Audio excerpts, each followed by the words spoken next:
43,890,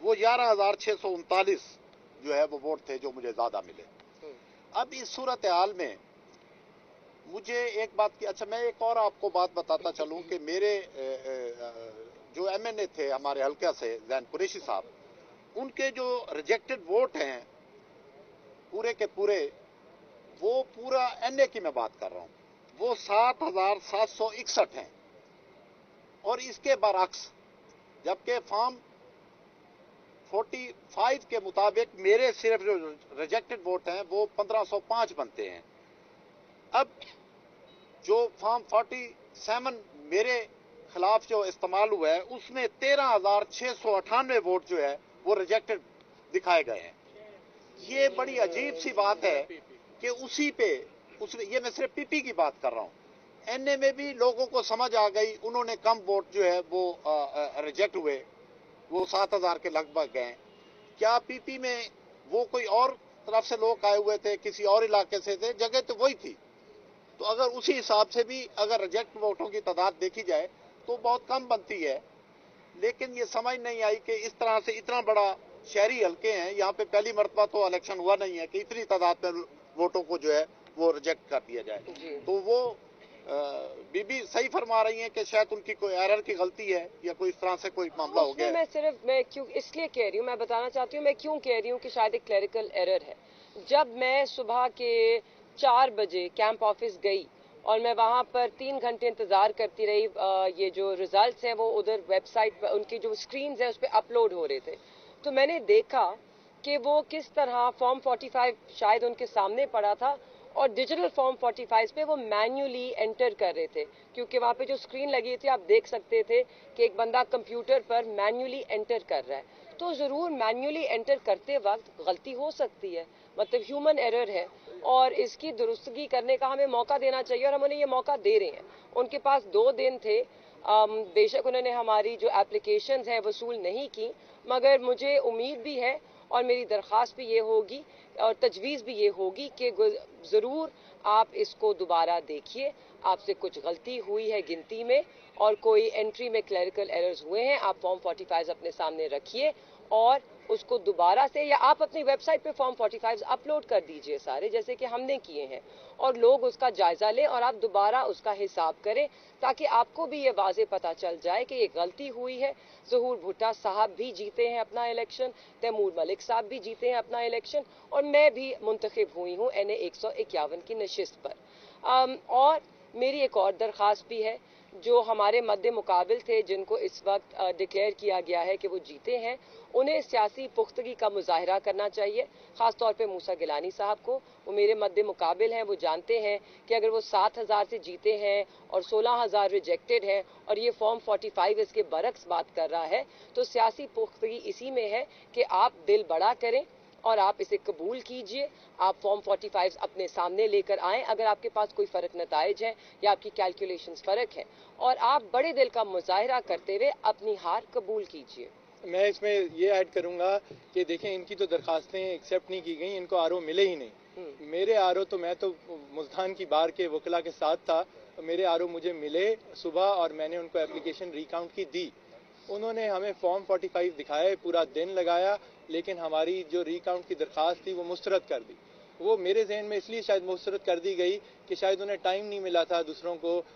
vote reject کرنے کا ڈبوں کے اندر. ابھی صرف فارم 45 میں ہی کچھ تبدیلیاں کی ہوں گی جو ان کے پاس موجود ہیں، اور اس لیے یہ بھی ضروری ہے، ہم جو شروع سے بات کرتے آئے ہیں کہ عدالتی نظام کی طرف سے، اداروں کی طرف سے ریٹرننگ آفیسر ہونے چاہیے تھے. یہ سول بیوروکریسی کے جو ماتحت آر اوز تھے وہ یہ دباؤ سینئر بیوروکریسی کا یا دوسروں کا برداشت شاید نہیں کر سکتے تھے اور نہیں کر پائے. سو آئندہ کے لیے جوڈیشری سے آر اوز آنا بڑا ضروری ہے. اب باقی آپ بات نہیں، میں ایک آخری نقطہ آپ کے سامنے پیش کرنا چاہتی ہوں، کیونکہ وہ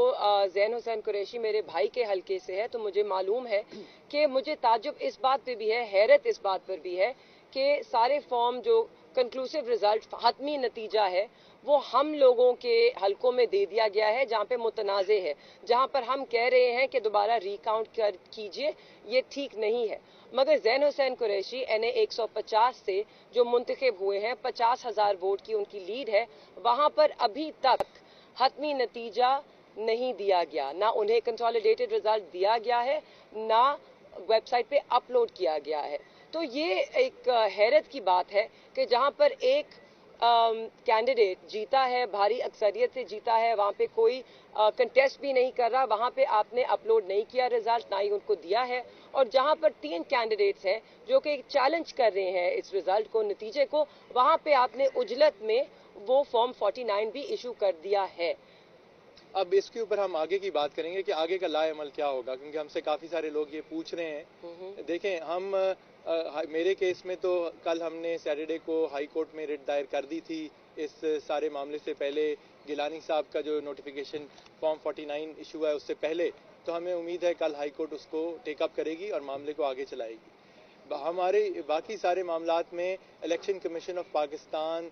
اس کا مجاز ہے ہم ان چیزوں کو دیکھنے کا، اور ہم ان تینوں حلقوں کے لیے عدالتوں کے پاس بھی جا رہے ہیں اور الیکشن کمیشن کے پاس بھی جا رہے ہیں۔ انصاف میں تھوڑی سی دیر ہو سکتی ہے لیکن یہ مستقل دیری نہیں ہو سکتی، اور ہمیں امید ہے کہ جو اتنے واضح فرق ہیں فارم 45 کے اندر،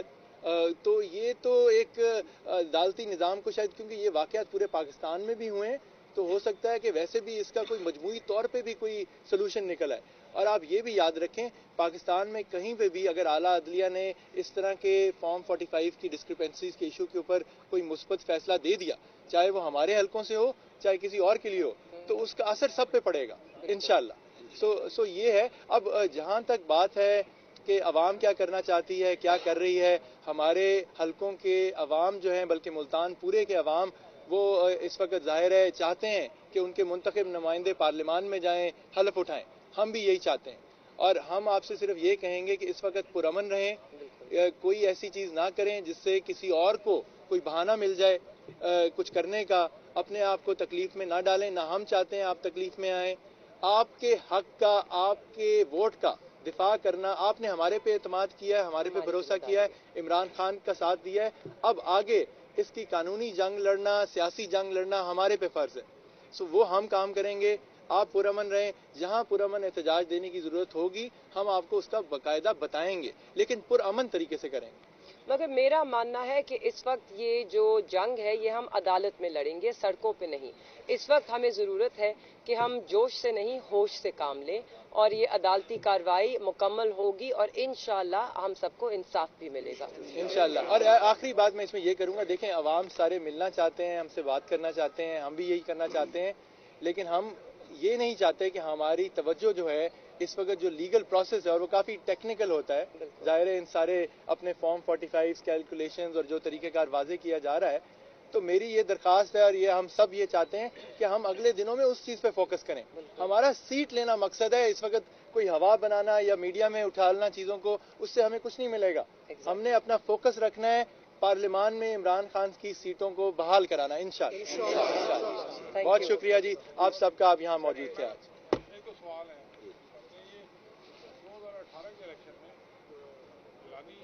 خاندان کا یہ کہنا ہے کہ عوامی کے حلقے میں 20,000 ووٹوں کا فارق ہے، ان کے زید صاحب کے اور علی حیدر صاحب کے ووٹ کے۔ اب 16,000 ووٹوں کا فرق ہے، اس طرح کی بات ہے۔ نہیں